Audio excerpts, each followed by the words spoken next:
حضرت اقبال رحمۃ اللہ تعالیٰ علیہ نے ان کے بارے میں کہا تھا کہ مزرعہ تسلیم را حاصل بطول، مزرعہ تسلیم را حاصل بطول، مادرا را اسوہ کامل بطول. کہا کہ سیدہ کائنات تسلیم و رضا کا مظہر ہیں اور پوری کائنات کی ماؤں کے لیے جتنے بھی قیامت تک آئیں گی ان سب کے لیے ایک اسوہ اور نمونہ ہے. حضرت سیدہ کائنات ان کے لیے نمونے کی حیثیت سے ہیں. اور حضرت سیدہ کائنات کی سیرت اگر ہم پڑھ کر دیکھیں، اپنی ماؤں بہنوں بیٹیوں کو اس کی جھلک دکھلائیں تو یقین مانیں آج بھی حضرت امام علی وقار امام حسین کے جانشین پیدا ہو سکتے ہیں. حضرت سیدہ کائنات وہ عظیم، اتنی حیا کہ ایک مرتبہ حضرت اسماء بنت امیس جو حضرت ابوبکر صدیق رضی اللہ تعالی عنہ کی زوجہ ہیں، حضرت سیدہ کائنات کا وقت وصال قریب آیا تو حضرت اسماء بنت امیس جو حضرت ابوبکر صدیق کی زوجہ ہیں، یہ حضرت سیدہ کائنات کے گھر میں خادمہ کے طور پر کام کیا کرتی تھی. کدھر ہیں وہ جھگڑے پیدا کرنے والے اہل بیت اور صحابہ کے درمیان؟ حضرت ابوبکر صدیق رضی اللہ تعالی عنہ کی زوجہ بیوی کن کے گھر میں خادمہ ہیں؟ حضرت سیدہ کائنات کے گھر میں. اور وقت کون سا ہے؟ وقت وصال حضرت سیدہ کائنات کا. تو جب حضرت اسماء آئی نا حضرت سیدہ کائنات کے پاس تو حضرت سیدہ کائنات رونے لگ گئیں. جب روئیں تو حضرت اسماء بنت امیس نے پوچھا کہ حضور رونے کی وجہ کیا ہے؟ تو حضرت سیدہ کائنات نے کہا کہ میں نے ساری زندگی اپنی جو وہ پاک دامنی کا مظاہرہ کیا ہے، میں نے کسی غیر محرم کے سامنے آنے کی کوشش تک نہیں کی، آنا تو دور کی بات، لیکن جب میرا وصال ہوگا اور میری میت کو اٹھا کر لے جایا جا رہا ہوگا تو اس وقت مجھے ڈر ہے، مجھے خوف ہے کہ میرے جسم کا جو ڈھانچہ ہے، جسم کے اوپر ہم چادر ڈالتے ہیں نا تو بعض دفعہ میت کا ڈھانچہ وہ نظر آ جاتا ہے، ڈھانچہ یعنی اس کا جسم پتہ چل جاتا ہے کہ موٹا ہے یا پتلا ہے. تو حضرت سیدہ کائنات اس وجہ سے رو رہی ہیں کہ جب میرا وصال ہوگا، میری میت کو اٹھا کر لے جایا جا رہا ہوگا تو لوگوں کی نظریں میرے اس ڈھانچے پر پڑ جائیں گی. اس وجہ سے رو رہی زارو قطار. تو حضرت اسماء کہنے لگی حضور آپ پریشان نہ ہو، میں جب حضرت ہجرت حبشہ کر کے ہم گئے تھے نا، جب میں حضرت جعفر بن ابی طالب رضی اللہ تعالی عنہ کے نکاح میں تھی اور حضرت علی کی بھابی تھی، تو ہم نے جب ہجرت حبشہ کی تھی تو ہم نے وہاں پر دیکھا تھا کہ جب عورتوں کی میت کو لے جاتے تھے نا وہ لوگ، تو وہ چارپائی کے ارد گرد نا وہ یوں ڈنڈے گاڑ لیا کرتے تھے اور ان کے اوپر ایک کپڑا ڈال دیتے تھے، وہ ایک ڈولی سی بن جاتی تھی.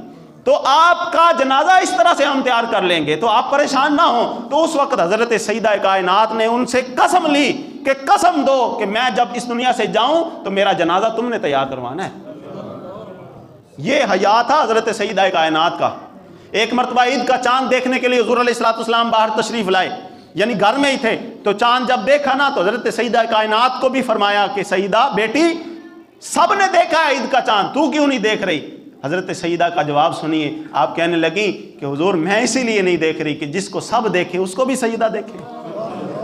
آج ہماری بیٹیوں کا کیا حال ہو گیا، ہماری بہنوں ہمارے گھروں کا کیا حال ہو گیا. مصطفیٰ کی شریعت پڑھ کر تو دیکھیں، حضور کی سیرت پڑھ کر تو دیکھیں.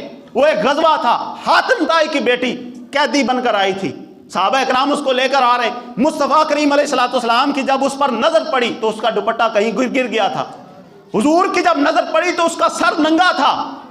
نبی کریم صلی اللہ تعالیٰ علیہ وآلہ وسلم صحابہ کہتے ہیں حضور تپتی ریت، دھوپ کڑاکے دار تھی، سخت گرمی تھی، حضور تپتی ریت پر دوڑ کر آگے بڑھے اور حضور علیہ السلام اس حاتم طائی کی بیٹی کے پاس پہنچے اور پاس جا کر نبی کریم صلی اللہ تعالیٰ علیہ وآلہ وسلم نے اپنی وہ رحمت والی چادر، وہ کالی کملی اتاری جس کی عظمتوں کی قسمیں رب کے فرشتے اٹھاتے، جس کی عظمتوں کی قسمیں رب کے فرشتے اٹھاتے ہیں. حضور علیہ الصلوۃ والسلام نے وہ کالی کملی اتار کر اس بیٹی کے سر پر ڈالی اور اس کو عزت عطا فرمائی اور فرمایا کہ بیٹی اس سے اپنا سر اور اپنا جسم ڈھانپ لے. اس بچی کی چیخ نکل گئی. اس نے کہا کہ میرے باپ نے آج تک میرے سر پر چادر نہیں ڈالی، کپڑا نہیں ڈالا اور میں آپ کے دشمن کی بیٹی ہوں. دشمن کی بیٹی ہونے کے باوجود بھی آپ نے اتنی کرم نوازی فرمائی، اتنی مہربانی فرمائی. تو مصطفیٰ کریم علیہ الصلوۃ والسلام نے فرمایا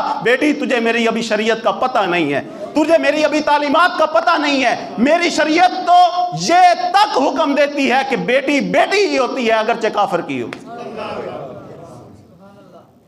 جامع مسجد میں ماہ رمضان کے جمعہ میں آنے والوں، مصطفیٰ کریم علیہ السلام نے تو کافر کی بیٹی کا بھی سر ننگا ہونا برداشت نہیں کیا۔ آج ہماری ماؤں بہنوں بیٹیوں کے اگر سر ننگے ہو رہے ہیں تو پھر سوچیں مصطفیٰ کا کلمہ پڑھنے والی جب سر ننگے کر کے بازاروں میں نکلتی ہیں تو مصطفیٰ کے دل پر کیا بیتتی ہوگی۔ یہ کل 8 مارچ ہے، عورت مارچ ہے۔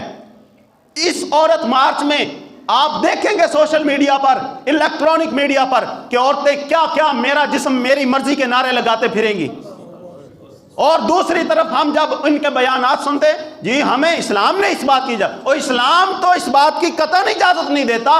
اسلام جو تعلیمات دیتا ہے اس تعلیمات کا اگر مظہر دیکھنا ہو تو سیدہ کائنات کی سیرت پڑھ کے دیکھو، تمہیں چانن ہو جائے گا۔